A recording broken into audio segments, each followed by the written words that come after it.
Hello, everybody! It's a party! I'm so glad to see you. Let me just get my phone joined in because it's not a party without a party trick. So I am going to have a little something to show everybody in a bit. So just give me a second here. Get my phone joined up. Recording in progress. Oh no.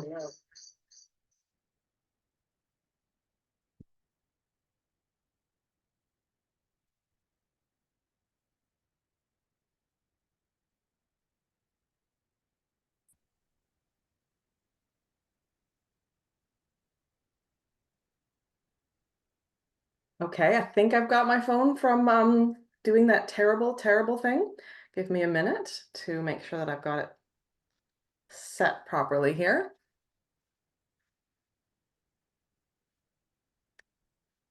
Now let's just check. If I start the video, why can't we see it? Oh, because it's facing upwards, of course. That's why. You Okay. look so festive, Sarah. I love it. I haven't dressed up this much in years. Okay, so let's start the party. I hope everyone's got a little something to do, a little something to cheer about. I'm going to spotlight myself for the moment. I just want to welcome everybody to this amazing and fun moment in gnomedom. The gnomes have hit it big time, and it's largely thanks to all of you who have welcomed my gnomes and my silliness not just into your hearts, but onto your needles and therefore onto your free time, which is an incredible gift to the world. Whatever we spend our free time on, I think is incredibly powerful. And so I'd like to thank you all for gnoming along enough that publishers decided to take a risk. And then they discovered that they didn't take enough of a risk. And that first printing is already kind of starting to run dry, although they have got copies. If you've been one of the people whose order was canceled and you pre-ordered, that is not actually that your order isn't available. I just found out there's something going on with how long they can store your credit cards. So if that happens to you, email me and I will send you to the person who can fix it and you'll get your pre-order. Although we're basically at the point now where you might as well just order, right? So I am Sarah Shira. If you don't know who I am, I knit gnomes a lot, and I am just celebrating today is the official publication date of my book, The Gnomes of Grimblewood. And the Grimblewood is a place I invented when I needed a place to set the stories that these little gnomes each live. In December, the gnome knitalongs that I do have actual sort of storybook level stories, and I needed 1 year to write something, and I needed a place to set that. And so I invented the Grimblewoods. I invented Upper and Lower Gnomish, the two towns that we know for sure exist in the Grimblewoods. And then now, thanks to this book, there are 8 new inhabitants to the Grimblewoods that we can talk about and knit and have fun with. So that's who I am, and that's the book. I've got it in both English and German here because I got author's copies of both. So I find it really interesting to look at these two covers. Not only did they change the title from the Gnomes of Grimblewood to the Gnomes from the Enchanted Christmas Forest, they also photoshopped in from another picture, this little picture of Naughty here. This photo doesn't exist anywhere. This was only invented through the magic of Photoshop. But I mean, I can understand why they wanted it. This little story with his little, like just a little tug along here. It's really charming, and it was one of the photos I was most excited to get into the book. I'm really glad they chose it. But yeah, so this is the book. This is the day. I'm noticing that people are already popping into the chat and putting out where they're from. So if you'd like to do that, I adore to find out where everyone's from. Let me just pop out chat. Where is it so I can see it here? Maybe because I'm recording, it won't let me. I didn't think that was true. There we go. Okay, we're good again. All right. So, we've got Alabama and Georgia and Vancouver. I think I saw Edmonton, Frankfurt, and Germany, Indiana, and Santa Cruz, and Washington, another Georgia, North Carolina, Center A. Would it be Center Alberta or Alaska? Um, Jillian is getting their copy in Wales tomorrow. Yeah, depending on where you look, the publication date is the 15th or the 17th, and pre-orders for some people ship before that. I have absolutely no idea how publishing physical stuff works. It seemed like there were rules and then there were no rules. And so I just like to say, you're going to get your books. It's going to be fun. We're all happy. So, oh, we've got a Longmont, Colorado. Is that the Longmont Yarn Shop area? If it is, I'm doing something with them next week. And Wisconsin, Lexington, Kentucky, Las Vegas. Oh, we got people all over the states, a couple of people from Germany, it looks like. And I'm just so excited that all of you are here. We've got over 58 people, although 2 of those I think are me because my phone is participating. Like I said, I've got a party trick to show you guys in a little bit. And what I would like to do is I'm just going to quickly like walk through a little bit of what this is going to be like. I'm hoping I don't do all the talking today. I'm hoping that this is truly a party and we do some like mixing and mingling. But I want to, I'm going to do a little bit of thank yous. I'm going to toast some people, and then I'm going to do some polls I figured out. No, I'm going to lie. That's totally a lie. Let's give credit where credit is due. My husband figured out how to do polls in Zoom for me because apparently it's a secret setting that you have to find and turn on, and all the videos for it are like assume you've already turned it on. And anyways, so we're gonna do some polls so I can find out about you and you can find out about you. And then we are going to talk about some upcoming knit-alongs based on the book. And then I'm going to do my party trick. And then I'll answer any questions and we'll do some things. So before we get into any of that, I'm going to go to gallery mode. And I would just like to see if anybody has a copy of the book, or if you were test knitter and you have gnomes from the book.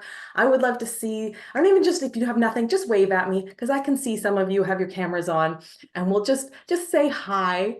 I see a couple test knitters there with the book. Oh, I see Laura's got her book already. Hey, Laura.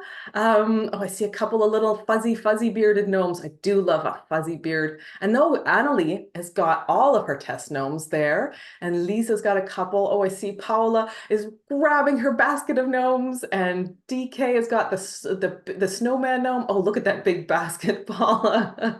You guys are all so adorable. I can see you frantically running. Like, she didn't tell me it was going to be right up front. I brought my gnomes, but not this close. All right, I'm going to spotlight Annalie real quick because Annalie test knit every single gnome. So we'll quickly add her there. Oh, look at all those, Annalie. They're gorgeous. And now I'm going to spotlight, who are we going to go? Remove all spotlights. That's the easiest way to do this. Where's my gallery view? Laura, do you want to hold your book up? Because you're the person I can see with a copy of the book that isn't me, which is always exciting as an author. So hello from book to book. Hello, I just put in the chat that I work at a yarn shop. So when we got our copies delivered, I immediately took mine, even though it wasn't the official release date. And I made a sample noodles for our shop using our shop logo colors, which are blue and green. But she's already there. She was dropped off at the shop this morning and she's hanging out with the books. So I can't show her, but it was really fun to make. Oh, awesome. Well, thank you. Oh, that's Yeah. wonderful. Yeah, and it's a beautiful book. Thank you. We worked so hard on it. Oh my goodness. I will go into that. You knocked it out of the park. It's great. Oh, awesome. Thank you. Yeah. Oh, all right. Well, before we go into too much detail, I'll let you put your gnomes down. You can breathe deep for a minute, and we'll do a bit where we can spotlight people more individually. But I wanted to take a moment I'm going to leave it on gallery view for myself for the minute, because I'd like to toast all of you. So if you have something to raise a glass, I'm not picky. I don't actually drink alcohol, so I am perfectly fine cheersing with a gnome or with some water or whatever. But you raise a glass to the gnomers of the world. Thank you. Roast. Roast, exactly. And now we're going to test knitter toast, because those test knitters had a very toasty job to do, as they got it before the editing had happened. So they helped us whip that gnome into shape like you would not believe. We had some feisty little problems. And so another cheers to the test knitters. Thank you so much. To the test knitters. Mm-mm. And lastly, to the gnomes. I like the looks on everyone's face. Well, yes, of course. Oh, wonderful. All right, so now I'll go back to spotlight on myself just for a moment. All right, so what did I want to talk about? Oh, I wanted to do the polls. That's right. Okay, well, let's see. I did a little practice meeting, and we will start with this first one.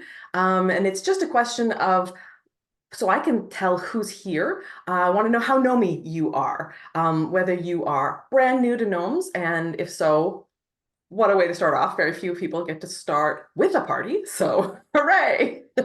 Or if you are basically like a hardcore gnomer, and then there's the whole, well, I'm not a total stranger. I've visited the gnomes a wee bit, but I'm not necessarily going to be like, like just that middle ground. So I'll just leave that up for a little bit, although we're up to 70% participation, which is great.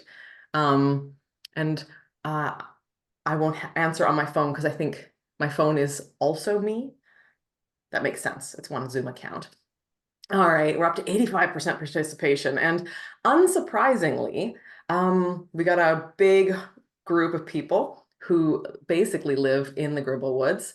I'll wait another moment or two just in case someone else wants to pop in with their participation, and then I'll show you guys the quiz and then you can learn about each other. But I'm very excited to see that there are some newbies here, which is fabulous. Welcome. Oh, how exciting. All right, wonderful, wonderful. I'm going to, well, we're up to 90%. I thought maybe we'd stalled out for a moment there, but maybe people are running from their kitchen. They're chopping, they're mixing, they're doing something. Maybe they're out on the porch. Now they're coming. Oh, this is exciting. So I know for not so much for you because you can't see the results kind of coming in. All right, so there we go. I think we're going to call it there. So I will end the poll, share results. Okay, so we've got 7% are new, 40% are welcome and frequent visitors, and then we've got the people that all pretty much already live in the Grimblewoods, which is over half of you. So welcome to everybody, the new folks, and an extra special welcome to you. I hope that the gnomes really unlock a playful side to your craft that you enjoy as much as I enjoy it. So thanks so much for doing that one. My next question is going to be, which gnome is your favorite? So I've got a little picture in here, and can someone give me a thumbs up if you can click on the picture to make it bigger? Because if not, I'm going to have to do a gnome tour. No, I'm seeing a lot of no's. Okay, so I tried to do them in the order of the picture, and the picture was labeled and everything. So instead, I'll just do it like this. So we've got Nectar. Oh, hang on, I got to move my poll to the side so I can see what I'm doing here. Nectar is the marled gnome. All right, Nectar is the one who lives in a little cabin in a dell with rhubarb plants and makes fantastic jam. Then the next one in our poll is Nolan. Here's our Nolan. Nolan's a swirly bearded, swirly hatted magnificence who does volunteer magic shows for patients at the local hospital. Nolan's beard can also go on as a bracelet. Well, which I didn't discover till we were actually doing photos. It was not a design feature. That was an accidental discovery. Just like one of those things where the magazine models the sweater upside down and it turns out it's very avant-garde and looks fantastic, which has happened to some designers.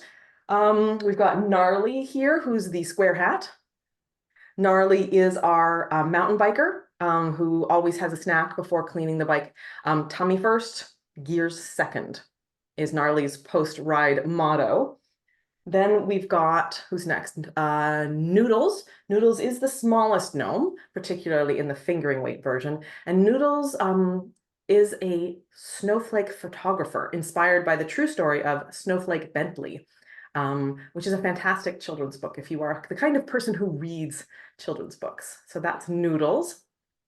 Then we've got Natalia. Natalia is a colorwork gnome. She's got her lovely little hat. And then her multicolor tassel.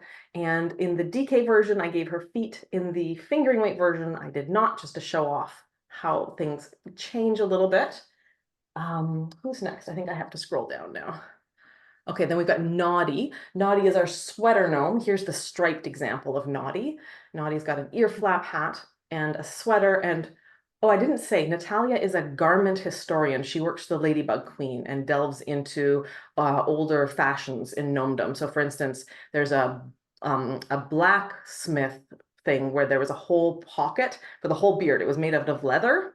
And you just pop your whole beard into that. And so she's been investigating that lately. Whereas Naughty here, Naughty is really prone to walking and making friends.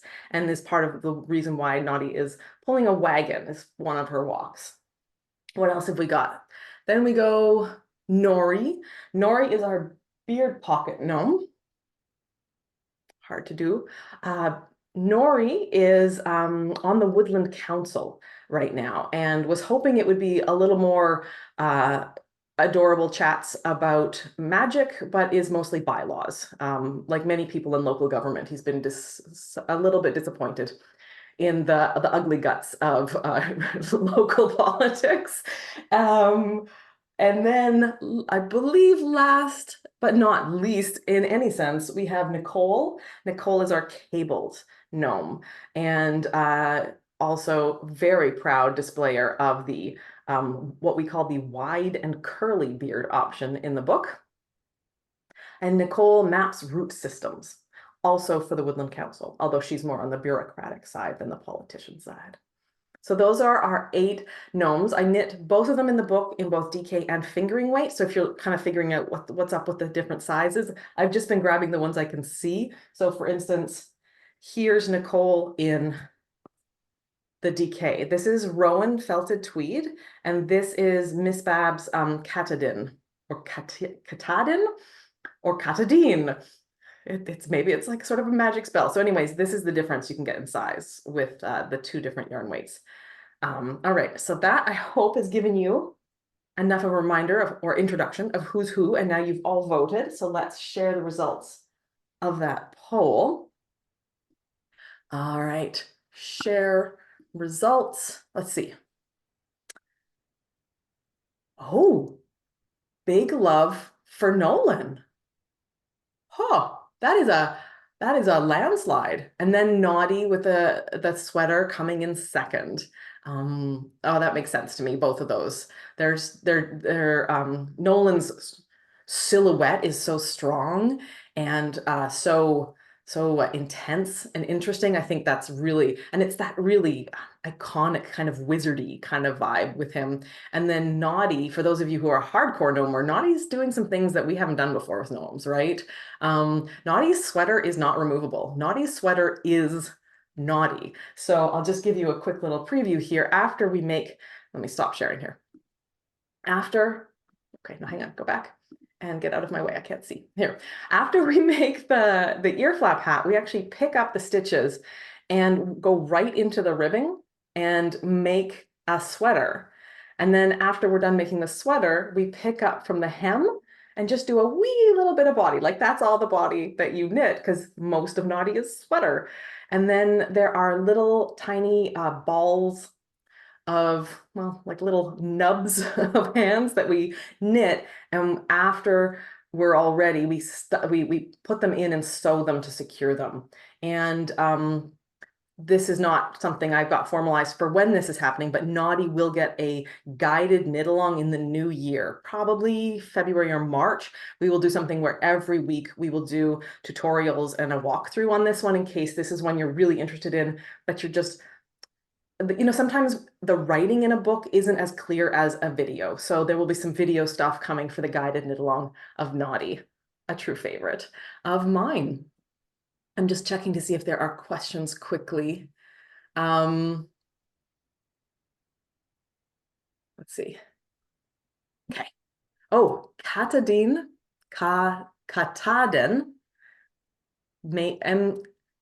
MK Maine Knitter, Jen, is saying that it's a mountain in Maine, and you say Kataden, the last syllable is more like the den. Okay. Thank you for saying what kind of room you were talking about. So yeah, so Katahdin is the fingering weight yarn. All right, and I have just one more poll for you.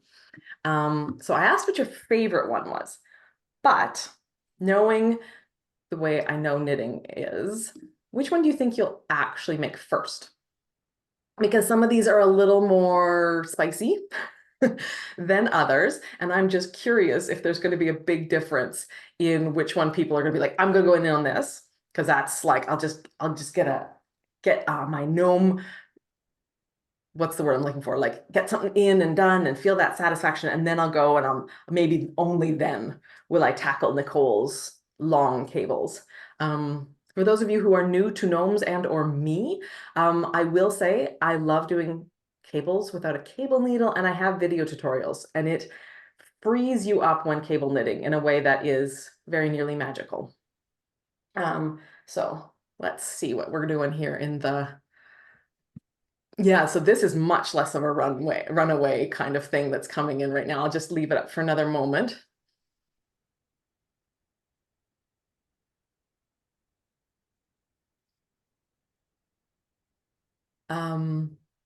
Annalie said the first one that she test knitted was gnarly. So that's, where's our square gnome? And then having knit all of them, Annalie is now thinking of doing a mix and match gnome. So if you're not familiar, the book has 8 patterns, but 4 of them have been designed to mix and match. So the brim stitch count is the same. So we knit the hats and then we flip them kind of back a little bit and we pick up and we knit the bodies down. And if the brim count is the same, you can mix and match bodies and brims. So we have Gnarly and Nori and Nolan. And Natalia's our last one, and I think I only have the DK weight version of her. So all 4 of these gnomes you can mix and match and swap in and out. So you could put the twirly hat on the round body, or you could put it on the wavy body. You could, I mean, basically the difference between Nolan and Nori is just the length of the body as opposed to real like the shaping and whatever. So if you'd like this hat but on a shorter gnome, just use Nori's body. Nori, yeah, Nori. All right, so I think that's long enough and me chatting enough to give folks a chance. So this is the end of the poll. So let's share those results. All right, so we have a real split. Even though there were 2 clear favorites, we have really split things up, which I find interesting. I didn't expect that. Let me just have a quick look here. So there's a bunch of them around 20%. So that would be Nolan of the swirly hat, Naughty of the sweater, and Nori of the beard pockets. So that is how things split up. I thought, honestly, I was of the opinion that more of you would be knitting the small ones, just to be like, get in there and get it done, and then whew, move on. But I was wrong. So that's awesome. And I love it when you people surprise me. And when the gnomes surprise me, which they do quite often. All right. Let me see if I can get, there we go. Just my camera was stuck with the poll still open and I didn't want that. I want to be able to see myself when I do things. Okay, so the announcement side of things. I'm just going to say, in November, I'm going to do a guided knit along for Nori. So Nori, the pocket beard gnome, is one of the simpler ones in the book. And so for people that are new to gnoming, I thought we would start with Nori and we would step our way through. So the way the knit along will work is it's free to everybody. You'll need the book for the pattern, but I will have a Zoom meeting where I will probably have pre-recorded tutorials so that it's not me trying to like speed along and get to the right places, or have like 16 versions of Naughty to show you, or Nori to show you, or whatever. But I will have some tutorials for each week for the step that you will then go away and knit. So November 3rd, I think, is the first one. And I will talk about the hat. I will talk about tips for the hat and things that sometimes trip people up. So then you just go away and you'll knit the hat. And then the next week, I'll give tips for picking up from the hat, tips for making the body. And then I can't remember if we're doing stuffing that week, or if we sort of go the next week, then we stuff, and then we talk about the little bits. But that's basically what we'll do. So there'll be tutorials, you can ask me questions, we can go back and forth on some things. And then at the end, there'll be a fourth Zoom where we'll like all hold up our noris and we'll dance with our gnomes and we will have fun. So that's November, and there will be dyers having these kits available at Rhinebeck and at a few other places, and I'm still working on those, and there'll be announcements, of course. Speaking of Rhinebeck, just a straight up announcement, I will be traveling more this year, and one of the places I'm going is to the Rhinebeck New York Sheep and Wool Festival. So there will be an author signing at the bookstore tent, and then there will be a gnome meetup. There's a hill. I'm saying this like it doesn't really exist, but I know that there is a hill that many gatherings happen at. And I just want to figure out exactly when some of the big name designers are having their meetings. Because if we're meeting like at the same time as Andrea Mowry, we are not gonna be able to find each other unless we put gnomes on our heads and walk around making loud sounds. But I would like to have a big meetup with the gnomes, maybe get a really cool picture. And then that's the Rhinebeck and the gnomes kits for Nori, should you wish to. And then the last announcement-y type thing is that next year we will be doing another Year of Gnomes. Now, you don't need to have known about or participated in the Year of Gnomes last time, so don't worry about that. But by popular demand, the Year of Gnomes is coming back, and that's basically just a celebration of gnome knitting. Every month in which you knit one of my gnome patterns, you can enter for prizes. If you knit a gnome in all 12 months, then there's like a special layer of prizes for you. And they can be the same gnome over and over. They can be a different gnome.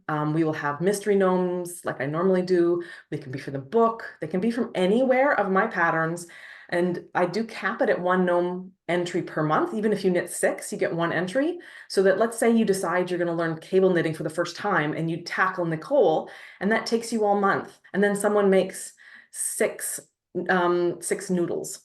Which is a very funny sentence. Now that I've named noodles, like, and then using it in sentences, I'm realizing I'm going to sound less sane or anchored to a common reality.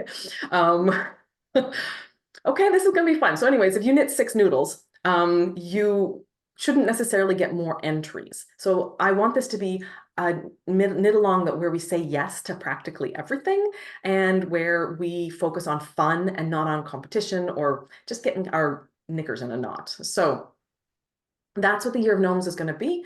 I will have more announcements about that coming up, but like I said, it's a wide open thing with almost no rules at all. That's my favorite way to do a knit along. Oh, all right. I see a little bit of stuff in the chat. I just want to check. Please put gnomes on heads in the picture, Barbara's writing. I agree. Everyone, maybe we will do that for one of the pictures at every event I go to for the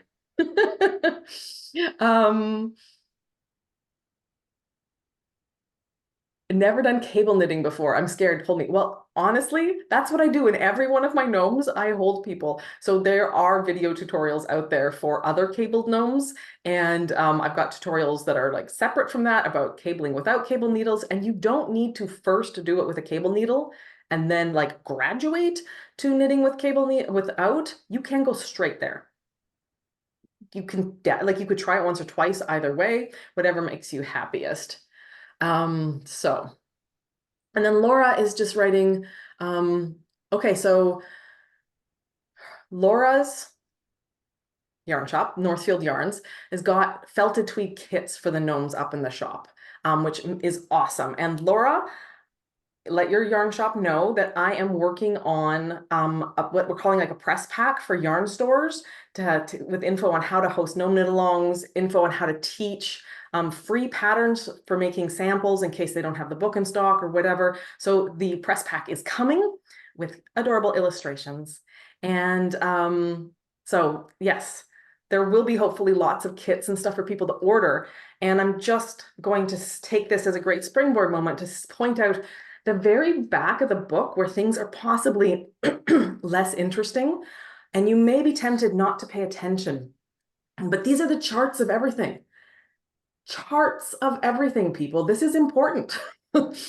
And so there's a fingering weight side and there's a DK weight side. And what they do is they tell you the gnome, how tall the gnome is when I knit it, the needles I used, or I recommend you use, the colors from the dyer. So if you want to be exactly the same as me, and for all of you who like knitting gnomes from leftovers or are putting together kits, I list the grams per color used, which I had to insist upon and put my foot down with the publisher. Book publishers really like to say you need a ball of blue. And I'm like, you do not need a ball of blue. Noodles isn't even as big as a ball of blue, right? Like gnome knitters want to know. I've got my favorite yarn ever left over. Do I have enough for a body?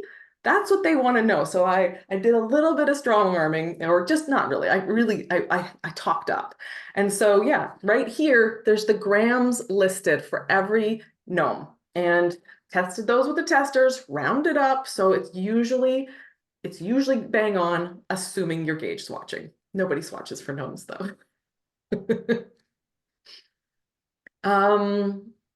So yeah, that's in there as well. Before I open things up for questions, I'm going to do the party trick, and then I'm going to calm down. Whew, I am really excited that today is finally here. I've said this a couple of times, but I have wanted to be a published author since I was 8. Is the first time I can remember this thought entering my head. And I bought a notebook and I started in pencil, because I was smart enough to start in pencil, and I started writing a historical romance novel. Now, I'd just like to point out that at 8, I had not the life experience needed to write a romance novel, chaste or otherwise. I had not the historical knowledge. I was set in vaguely 1800 Ireland, would be what I would have to describe it as. And I definitely did not have the plotting capacity, the character capacity or anything, but I did have 3 paragraphs that I then moved, and that was the only thing in that journal. And I moved that book, and we moved a lot when I was growing up. I think I went to 7 different schools. And then when my daughter was born and we were university students, we moved something like 11 times before we got our first house. Like, we moved, and I moved that thing everywhere. So I'm really excited that today is finally here. So now I'm going to turn on my phone video and spotlight that instead. And before I do that, I'll explain what I'm going to do.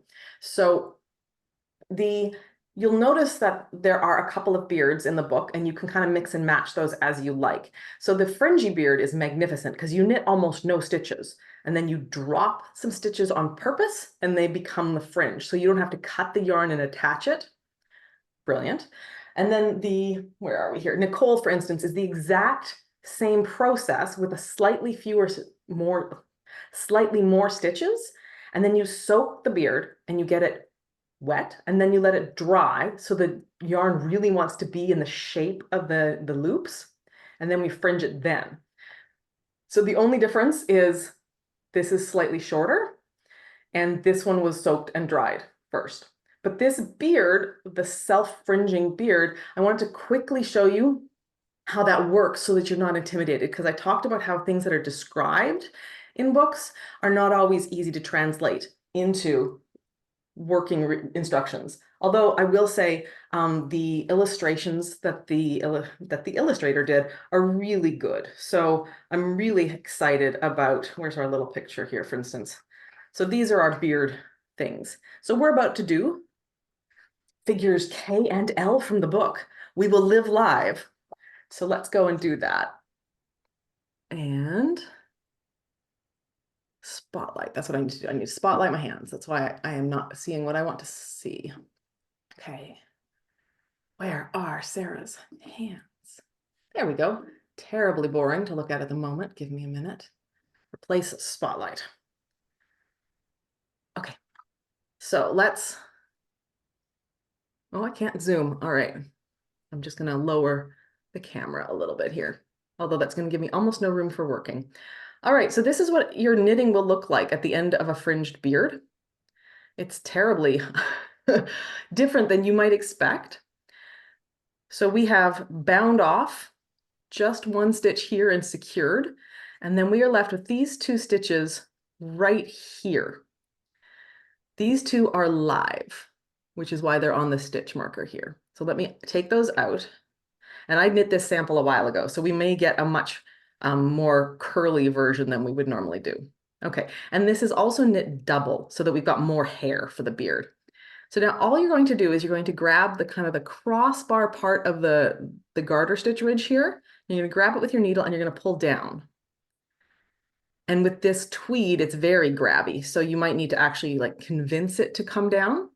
And make sure when you're dropping that fringe that you go all the way to the last 2 stitches. If you start going on the next one before it's out, this technique weirdly forms knots that should not be capable of knitting, or it should not be capable of forming, and yet it happens. So again, I'm just going to put my needle into the next garter ridge. I'm going to grab and I'm going to pull down. And so if I have it on the table, I don't need to use my fingers.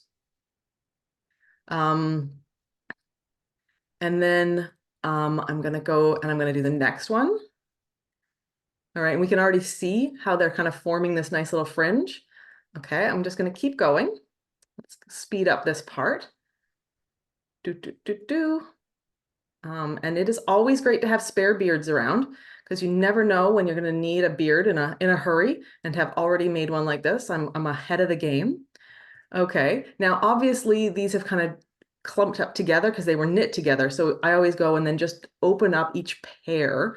Since we were holding the yarn double, just open it up, fluff it up, and give it a little more heft and personality there. This is a little tricky with the curly wide version because those loops really are kinked up together and dried. And so they do like to be together. And so you'll just need to kind of be patient, go through and get that ramen noodle look of that beard. So that's all there is to it, to knitting and fringing this quick little beard. I think it's something like a total of, I don't even want to say it's 40 stitches. I should actually count it sometime.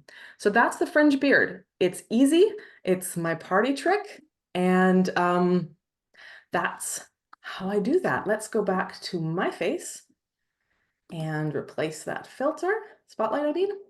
All right, I'm getting a request for someone to record the meeting. And I've never had that request before, but I am recording this meeting and I will be posting it on YouTube. So I'm just gonna deny that request, not because I don't like you, but because I've never had the request and I don't quite understand it. Sorry, new technology is like that sometimes. All right, so let's go back to that so I can see myself. Anne is saying it would be helpful to have the yardages required because the grist, yeah, I know, it is tricky, but it's one reason why I build a buffer into all of my requirements. And so I always round up by a minimum of 15% in almost every pattern. There are a couple where, not in this book, all the ones in this book are rounded up by at least 15%, so that there's lots of wiggle room. And that's that. Okay, so let me turn off my camera on my phone. And now I'd like to turn it over to you people. So do you have questions? Do you have things to show? Do you, I don't want to talk anymore. Let's let's turn things over. If you have the capacity and you'd rather like put your hand up virtually, you can do that. You can tap your screen or click on, I believe it's reactions. You can raise your hand. You can also just unmute yourself and talk. I'm going to switch to gallery mode for the moment so I can see more of you.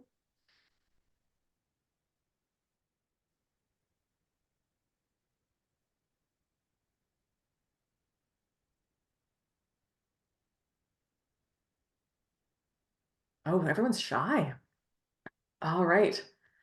Well, I will talk to cover the silence for the moment. I would I would rather not be though. Let me see. Do you guys have any, like, specifically, are there questions? Okay, so I've got one in chat. You can also type your questions. Yes, I should say that. If you don't want to speak up or necessarily be on the recording, I can understand that. So you can type in chat. So Nadia's written, I'm curious about the pockets on the beard. What's my headcanon for how that works? I love that you know that there's going to be headcanon for this. Okay. So I actually have a slightly funny story about the beard pocket thing. I've wanted to do beard pockets almost as long as I've been designing gnomes, and I kept saving it and I wasn't sure. And when I had the chance for the book, I thought, you know what, this is what it's been saving for. So I don't know how it works if you think about beards as being like hair that is stranded, like a man's beard or like a dwarven woman's beard, or like a gnomish beard. I don't know how that works. Maybe they clip them. But in terms of headcanon, so we're deep into the editing process. I am on my iPad trying to edit like paper, because I work best with paper, but they kept sending me them in digital format, which I can understand. They don't necessarily want to print something and ship it from England. So I'm deep in editing brain, and I'm looking on I am looking at every word in the iPad, and then every word that I have written myself to make sure that nothing changed and that everything is the same, every edit. And I'm obsessively checking. And this is the part of my brain I'm working on. Then I come to a comment on this page and they say, there's a bit of white space here. It'd be great if you could come up with something whimsical. And my brain said, whimsical? I'm not in whimsy. I am traveling. It is January. I'm in Toronto in a really pretty crummy cafe that is loud, and I'm supposed to just turn on my whimsy button? No. So I got a little grumbly and I did a couple more pages, and then I was like, fine. And I went back. And so on that page, I was looking at it, and this is the page where there's showing off some of the variations that Nori has, and I can show you guys some variations, and we'll talk more about them in a minute. But I noticed that they were all the beard pocket gnome, so I said, what does one keep in a pocket? It's a matter of personal choice, of course, but with pockets sweeping the forest of Grimblewood, some gnomes have formed a pocket club. Which toadstools keep well? How do you keep a pocket organized? Should the pocket color be seasonal? They also debate the merits of one pocket, dashing, fashionable, versus two, economical, more storage. So in my mythology about the Grimblewoods right now, the fashion of beard pockets is sweeping the forest, and they're working together to establish creativity, organization, and really making the pocket what each gnome needs it to be. There's a question here about which one's the easiest to start with. I would say that you're gonna be like 50-50 between noodles and nori. So the reason that there's a slight difference is that noodles is going to be fast. There's hardly any stitches in noodles, and there's almost no complicated anything in noodles. And if you can make noodles, you can do anything in the book, because you're gonna have gnome fundamentals. But not everybody is really comfortable with very small circumference knitting. So noodles casts on a quite small number of brim stitches, and then you have to work in the round. Whereas Nori starts with, if you've ever made a sock or a hat, it's a number of stitches that you might be more comfortable with. Especially if you're starting and you're feeling like, oh, this is a little bit fiddly, or this is, I'm learning how to juggle this small number. Here you're starting with a bigger number, and yes, you do eventually get smaller, but by that point you've got all this fabric to anchor you. So that's kind of they're very similar in terms of what you're doing, right? We've got a nose, we've got a beard, we've got the I-cord arms, we're picking up from the brim and knitting down and we're stuffing them. So they all have very fundamental things, and you could leave the pockets off if you wanted to make Nori a bit simpler. Don't add the feet, but these two are very stripped down, basic gnomes, nothing intimidating about them. And I would say, if you are new to gnoming, I have a YouTube playlist called Gnome Schooling, where I go through and I talk about a lot of the things that I think beginning gnomers need. That was filmed before I had the book. So there is I think the first video I talk about, there's sort of an overview about which patterns I recommend. And the patterns I recommend in that are not too different from these two in terms of their skill level. And that playlist also though goes through the different needle methods. So like there are some really cool ways to knit very few stitches in the round. It doesn't just have to be double pointed needles. We talk about magic loop. We talk about flexi flips, which is halfway between magic loop and double points. There's the 2 circular method.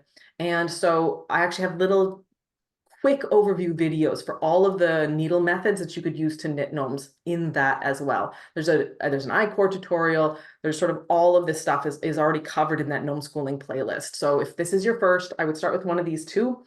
And I would also, especially if you're a visual person, check out the gnome schooling playlist on YouTube. Let's see. Gretchen missed seeing all the gnomes again, so I'm going to do a quick tour and we will talk about what's sort of the main skill of each. So we have noodles, and then and if you're wondering how we decided the order of the book, we basically went with the size. We had to pick something, so we went with height. So then we have Naughty, who's got a very dashing sweater. And then who comes next? Naughty Gnarly is next. Same hat, different gnome. Gnarly here is also known as the wavy gnome. There's just a real simple texture pattern here. And I was just going to say, the pattern for Nori looks a little like, wow, why is there so much pattern? And it's just because we start off with a few stitches between the wave and we end up with more stitches between the wave, but you have to write out all the steps. So all we're doing is we're adding some stockinette here between, and that's not hard. You can do this. You can fudge it. Gnomes are very fudgeable. I am a fan of fudging stitch counts, fudging increases, fudging decreases. Just make it work. All right, so those are the smallest 3. Then we've got Natalia, who, despite being such a big gnome, is actually next in size because her hat folds over, and she features color work. And color work, or stranded color work in particular, I should say. And a very satisfyingly chunky round body. After Natalia, we go to Nori, our pocket beard gnome. We've talked about Nori. Then we go to Nolan, he of the volunteer magic shows at the local hospital. The swirly beard and the swirly body going in, or swirly hat, swirly beard going in opposite directions. Then I think Nicole and then Nectar is how they're listed in the book, with Nectar being the last one. So Nicole is all cable goodness and a very tall hat. And then Nectar here is marled, so you're always going to be holding 2 yarns at the same time. And so what I have not had a chance to do yet, I keep having so many things to do, but Nectar here, there's sort of secretly a 9th pattern or 9th shape or size in here. If you just knit Nectar in 1 strand of yarn, you're going to get a very quick gnome, because of course, to have a gnome this size with the yarn held double means we don't need many stitches. So he's not only is he a fast knit, so actually might be a good first one too. Okay, I'm going to re-answer that question from the person about the first gnome. This one might be great too. You're going to be getting a lot of you're going to get like a lot of progress without many stitches, but you can also knit Nectar with just 1 strand of yarn, which is probably going to be my next gnome from the book, is doing that. I will say though that Nectar does not have a brim that comes down and hides his beard. So you have to be extra careful with these two about getting your beard sewn on kind of tidy at the top. All right. My table's all empty because I've been putting people all over the place. We gotta get the gang back. All right. There's a question about headcanon. Headcanon. So canon is like the accepted sort of like, well, in religion, it's like it's sort of like doctrinally whatever. And headcanon is like when you're like, let's say you have a favorite book series and then they end the story and someone betrays your favorite character, but he was your second favorite character and you know that he would never actually betray at all. That was wrong. And so you write your own headcanon that didn't happen and that it was actually someone else who was the traitor. I'm thinking here of a very particular series that I'm still bitter about. All right, I'll just leave Nori with me here. Laura is interested in knowing if, yes, Laura, you can definitely show the ones you test knit. Let's do that. And then Annalie, we can have you show a little bit as well. I know you showed them during the Natty knit-along Zoom, but we can have a little bit of fun with seeing a couple test knitters. And I know there are a couple other test knitters. And then Amelia, I do see your hand up. I should be bopping back and forth between hands up and chat, but I'm full of energy today and less calm focus than usual. All right, Laura, can you wave for me? Okay, you must be on page 2. Oh, there we go, Laura. Okay, let's spotlight you. Hang on here. There you go. Here's the 2 I did in worsted, and you're gonna have, I'm terrible with remembering their names, Sarah, so please feel free to chime in. This is Noodle, but in worsted weight, so you could say that it's a bit bigger. And this is Nori. Nori, thank you. And also in worsted weight. So those were 2 that I did in worsted. And then these 2 I did in fingering. So I really like that color combo personally, but yeah, Nolan's great. It's a light pink. I did it wrong. So here's an example of wonkiness is gnominess because I put the beard on going the wrong direction. So he's a little opposite. So you know, whatever, he's still cute. And then here's you're gnarly with the wavy. Gnarly. It's nice with the waves in the light blue. It's very yeah, the yarn worked really well for it, the color. Oh, so sweet. Thank you for sharing and for test knitting. My goodness. I'm so excited to be able to share them. I know it's been so much secrets for so long. So much secrets. So many secrets for so long. It has not been the most pleasant part of my life. To have secrets from gnomers. I know I do mystery gnomes, but that's a fairly quick turnaround. This has been like a 2-year project of not telling you things. All right, Annalie, we'll get to you after we talk to Amelia. We'll break things up, I said, by going to Amelia. Amelia, would you like to be spotlit? It doesn't matter. Well, are you going to show That's something? fine. No, I'm not going to show anything, so you don't need to spotlight me. I just wanted to say I'm so excited to get my book. It's not due until Wednesday, so I'm still on pins and needles, and I wanted to thank you for all the joy you bring to us with your gnomes. It just, makes me happy when I'm sad to work on a gnome. So thank you. Oh, you are so welcome. And Amelia, I'd like to thank you for being a gnome knitter because your very creative takes on what I do is so inspiring back to me. I get ideas from what you do and thank you. You help me problem solve other people's problems. Like when people, I'm always getting questions like, I'd like a bride gnome or I'd like this gnome. And I can often point them to a couple of the people who love to modify and say like, I'm not going to write it for you, but I am going to show you like they took this and just modified it. And if you're up for it, there you go. And I love seeing the people who play with my patterns. Like one of the reasons I wanted the book to have 2 weights of yarn was not only to reassure people you didn't have to knit it on tiny needles and tiny yarn. I really also wanted to show people more than one color so they could see already, like when you show thing only one way, it's very hard for some people to sort of break out and reimagine. But I'm always hoping that by having the two yarn weights, I could show different color depths and different patterns, basically. And so, Well, I'm also excited about the Year of Gnomes coming up. I'm not going to continue with the artist, but I have a real idea about a theme for my Year of Gnomes this coming year. yes, I can't wait. Which I think you'll like.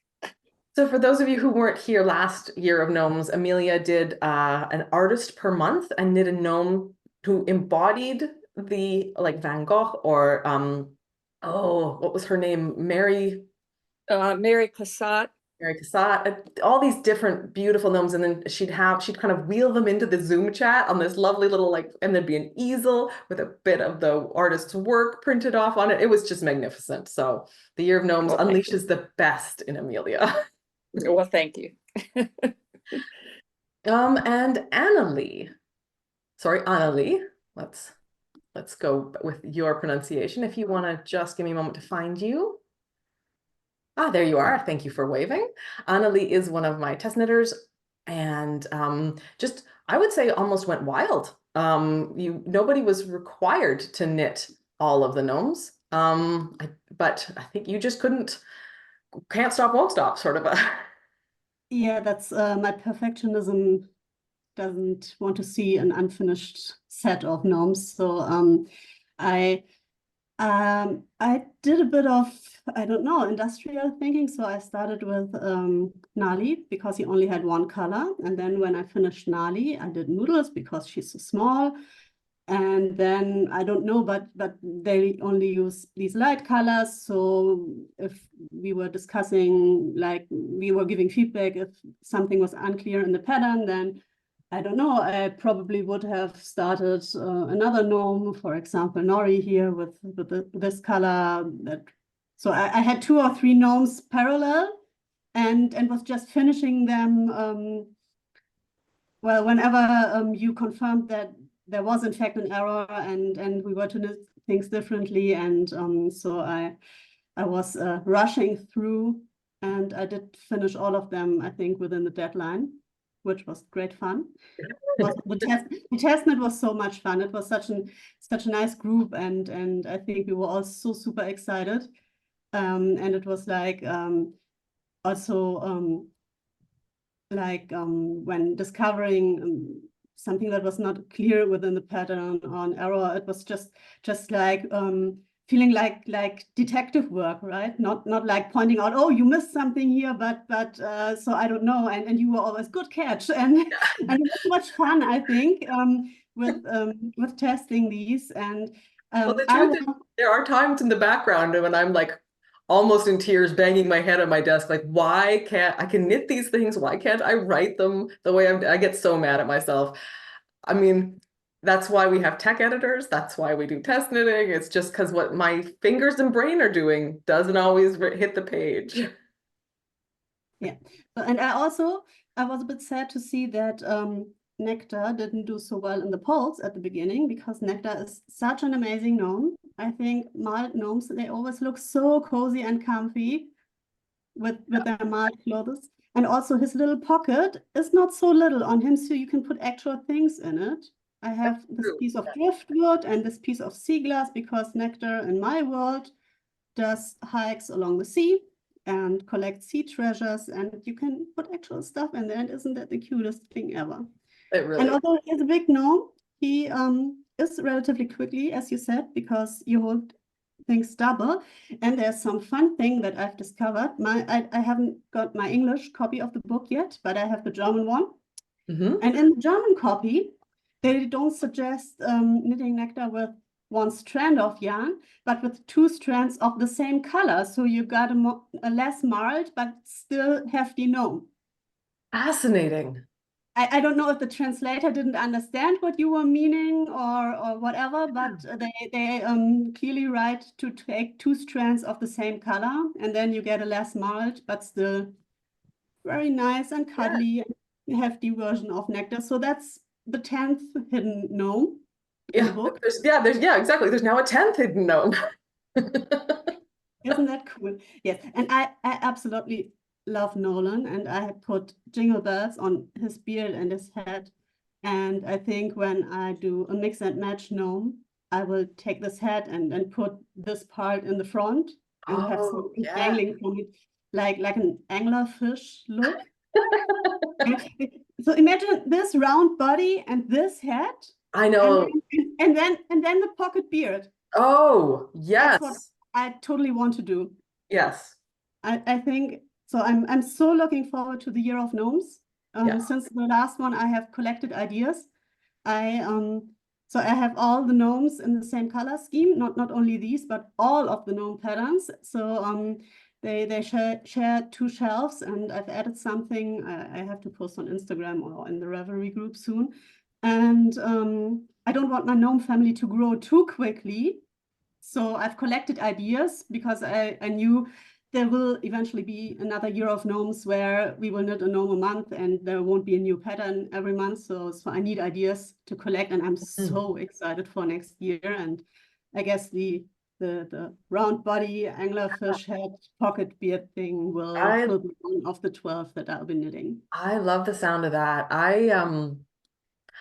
Well, hang on, let me do this. I can't talk right now. There we go. I'm gonna add my spotlight. I love that. That is also one of the combinations I want to see is the swirly hat and the chubby body. Like I really think those two could look so good together, like almost like a bottle stop. Like there's all this pressure building up below, and then there's just this narrow little like thing holding the pressure in. I don't know. There's something. I feel like it's gonna be hilarious. I also think the large body and the square head, that would look very elegant. Yes. That would be a nice combination too. Yeah, and another thing you can do that's fun is if you make a nose, you can use it at the corners of the square hats or at the tip of a hat. The noses, but there's both a small nose and a large nose, and you can use those as instead of tassels or pom-poms. So you can really like stick things and really decorate with those as well. Yeah. Oh, wonderful. Thank you, Annalie, both for testing and for showing us. I like seeing them in different colors. Like I said, I find it so compelling as soon as the new colors from test knitters and then knitalongs start rolling in. It's so interesting to see what on one gnome seems like that gnome is playful and cheeky, and then the next gnome is sophisticated and wow, like I'd go on a date with that gnome. Yes, I think choosing colors can add so much personality, and I only use so few colors, but it's always fun. It's still fun to decide which color goes where and what personality that gnome would have. I mean, if I had knitted Nali in this sparkly teal yarn, he would look so different. And I think he'd look very mysterious. Yes, true. Like the night sky full of sparkly stars. Oh, wonderful. Thank you so much. Let me just check in on chat. As I am missing a lot.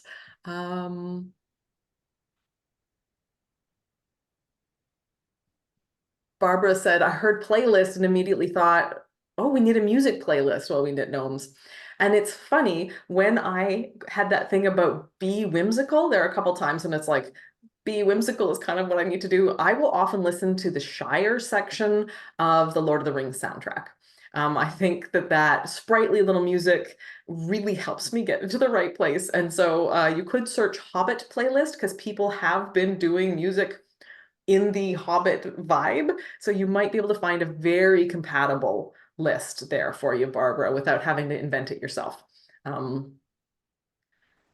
Barbara's saying she will possibly, another Barbara, will possibly knit Nori with a cable hat. Ooh, I like that idea too.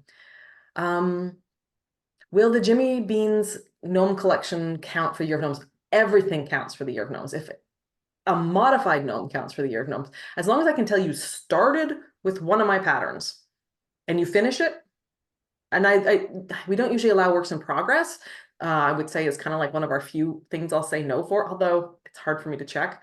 But generally speaking, if you start and finish a gnome in a month and it's one of my patterns, it's Year of Gnomes. I just like people to make gnomes that make them happy. So definitely those are going to count.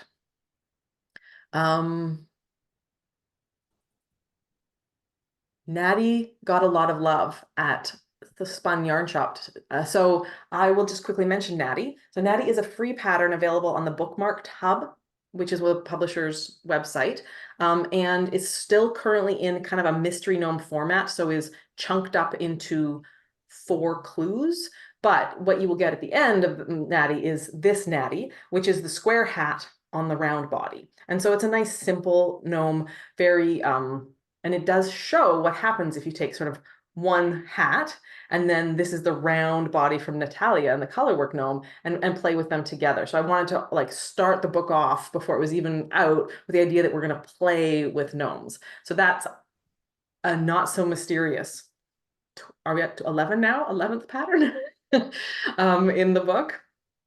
And so yeah, Natty's a lot of fun and nice and simple as well. If you are someone who likes color work and likes modifying things for color work, this square hat is fantastic because there's no change in stitch count. So you just have to find something that fits, and then you can knit it, and you can knit it a little taller if you want, and easily play with the square hat.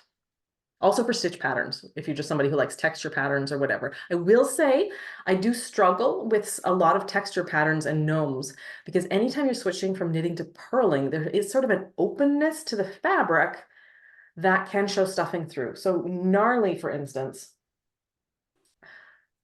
is tweedy, but I don't know if you can see through, but there are also like the garter stitches that are here do show the stitching, the stuffing through a little bit.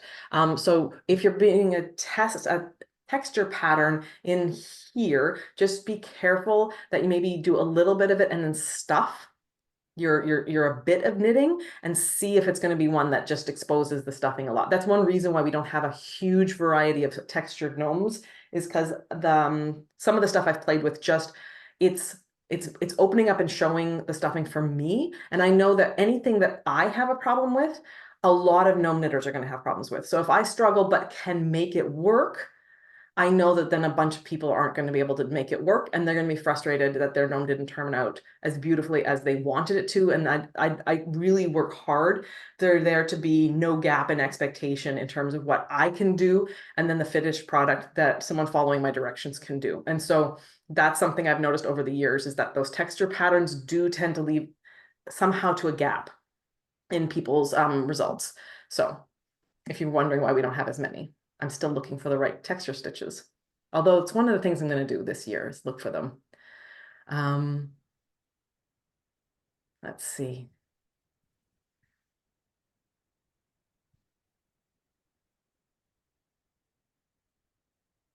All right. It looks like, oh, Lynn is giving the tip. Wonderful. Stuff with the same color yarn. Yeah, that is a great way to do it. And there are also dark stuffings available. Like there are sort of darker gray. You can stuff with yarn, that's what I'm looking for, roving, which is then biodegradable rather than the polyfill. And of course, Baba Black Sheep, there are a range of sheep colors. So if you're using the stuff from the mills, that's an option too. And Paula's husband wants to know if the square hat is influenced by Slavic hats. It is. In fact, we often nickname all the square-hatted gnomes Rasputin. If we're like in a room and we're like, oh, can you just hand me, and I'll just say Rasputin, and everyone knows which gnome I mean, and my family, and so I don't have to like, because I have Nedward, and I have Gnarly, and then now there's Natty, and all the names are blurring together, even in my mind. So if I say Rasputin, we all know which gnome I meant. Yeah, so that's you're not wrong. I equally though, by the square hats I loved putting my knitting for and putting my kids in when they were young.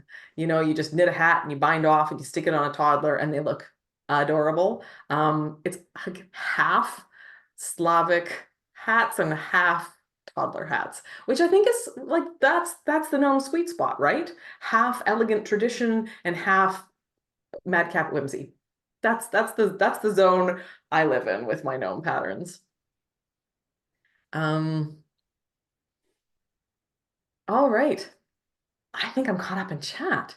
So does anyone else have something they would like to say or show before we wrap up? I've got another announcement. I'm going to sneak one more in about something I hope to film for you. but I'm just going to wait for a moment to see if someone puts up their hand electronically, and I'm going to switch to the gallery view so that if someone can't figure out how to do electronic hand raising, you can raise your hand physically. All right, we have an electronic hand raising, so let's just do that. Cat. Oh, you're still muted.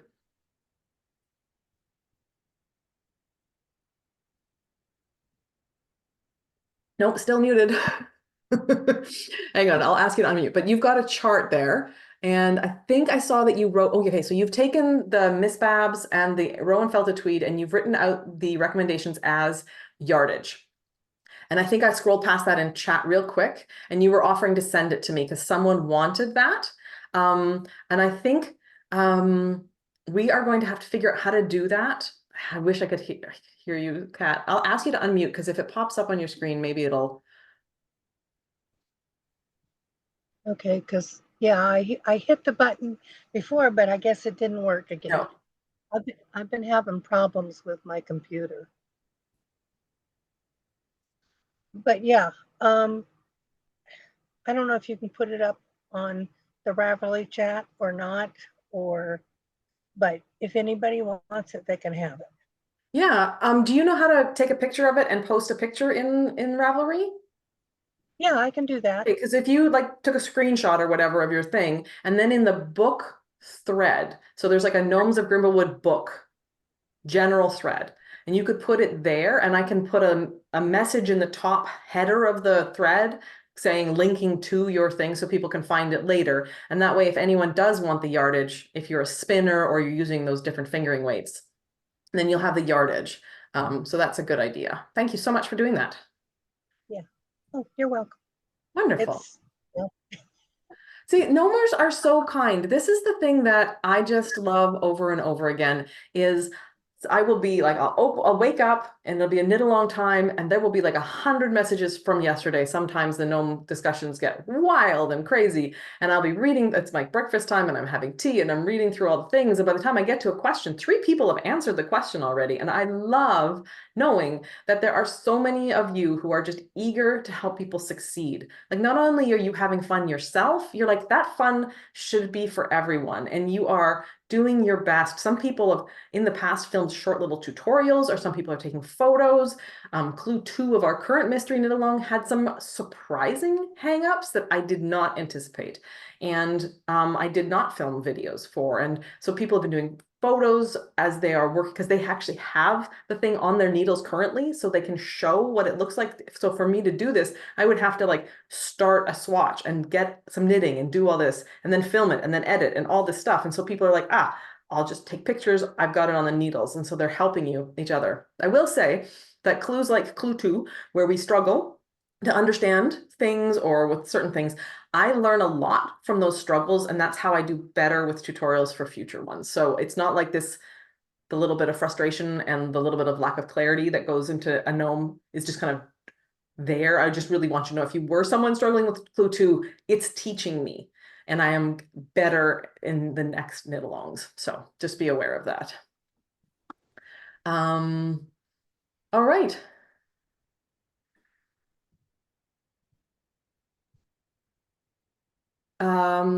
The someone to write home about Clue 2 is defeating you.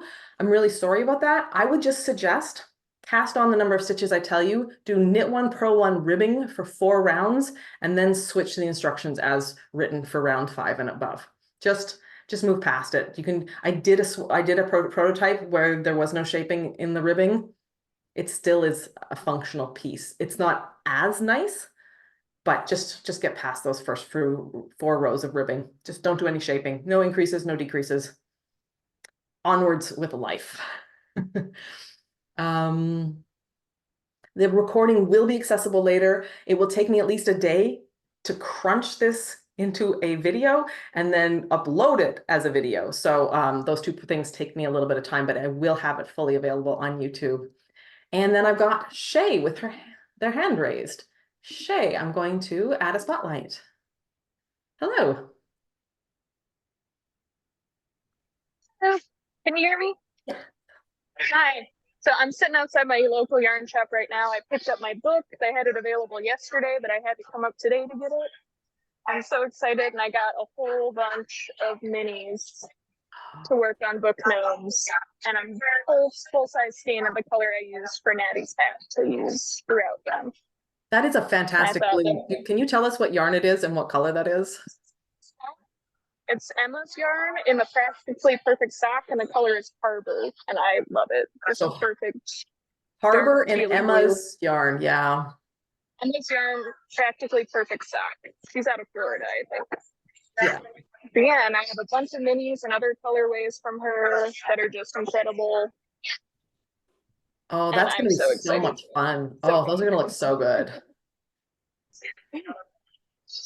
Fabulous. He got lots of love today at Spun with the employees passing him around and showing him off. So hopefully we'll have some more future gnome knitters. Yeah, awesome. And like I mentioned before, you might not have been here, I am working on a special thing for helping yarn stores. So let them know to contact my publisher or me, and we will get that press pack to them once I've done my final edit. Yeah. Brilliant. Thank you. Thank you for bringing Natty and your minis. I mean, the I thing showed about so seeing much. it. I Yeah. show them off to everyone. I brought them to work too. Yeah. Oh, so excellent. Wonderful. Oh, okay. So, oh, I see one more hand up. We got Rachel. Add spotlight. Boom, boom. Sorry, real quick. No. I just in case you need another project to work on, I know you're into tabletop gaming. Have you seen, there is something that just came across my Instagram feed for a game called Lava Run with dinosaurs, and it comes with an optional crocheted kit to crochet your dinosaurs. So the challenge for you is a tabletop game with gnomes where we can knit our little gnome game pieces. I just saw a gnome game.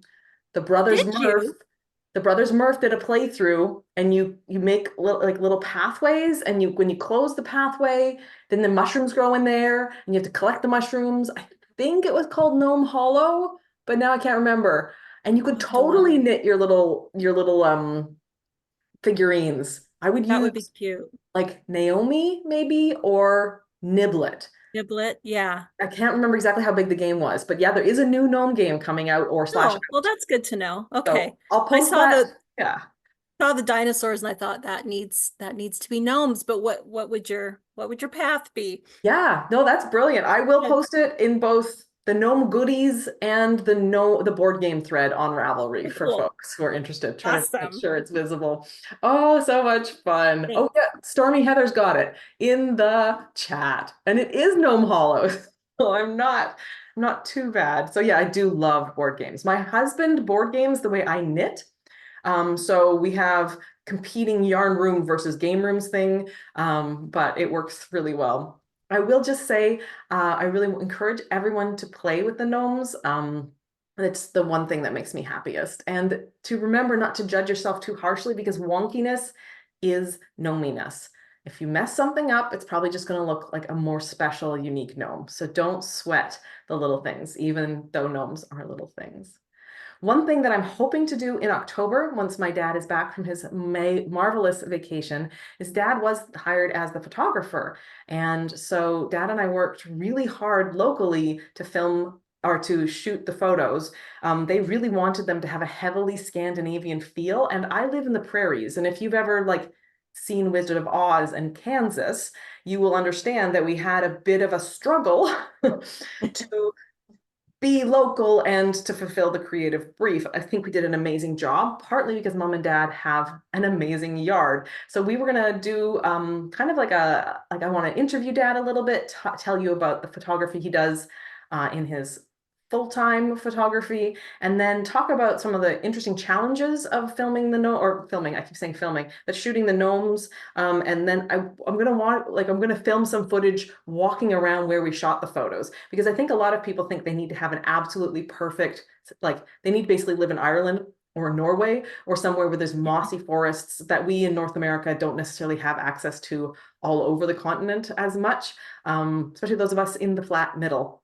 but we did pretty good. The studio stuff is obviously the studio stuff, but gnomes need less real estate than you think. And then there's a few things that can trip you up. But so I'm going to do sort of like an interview with Dad, but then also like show you where we got some of these photos. And you might be surprised at how the gnome-sized view of the world actually opens up a lot of options in places that you didn't think could look maybe as magical as you'd like your gnomes to look. Like, you know, if you live in suburbia, it's sometimes hard to get the feeling of whimsy that a lot of us would like for our gnomes. And so there are a few tricks that we can talk about, and I'm hoping to film and edit that in November. So, no, October. So that is hopefully coming. That's sort of the last announcement. So thank you everyone for coming. This has been a really fun chat. I hope that you've learned some things, that you've seen some gnomes you want to make, and that you will join me for the knit along we're doing in November for Nori, and then there will be many more details about that. Don't worry about asking about those. There will be many posts. And then the Year of Gnomes, which, like I said, is a very simple, low rules, just please knit gnomes and have fun. If you knit a gnome every month in 2025, there will be a special prize draw for those folks. But really anyone who knits even one gnome is a winner, because gnomes are fun and we need to have fun with our hobby. So many of us make our hobby a lot of like a chore. To-do lists, I have to do this, I can't start this, I've got this sweater on the needles, I can't buy more yarn until, and we kind of job it up. And I think gnomes remind us that this is our free time and that we should be free at least some of the time in our free time. So thank you for joining me in your free time. I really treasure that you've chosen to spend it with me. Thank you and goodbye, everyone.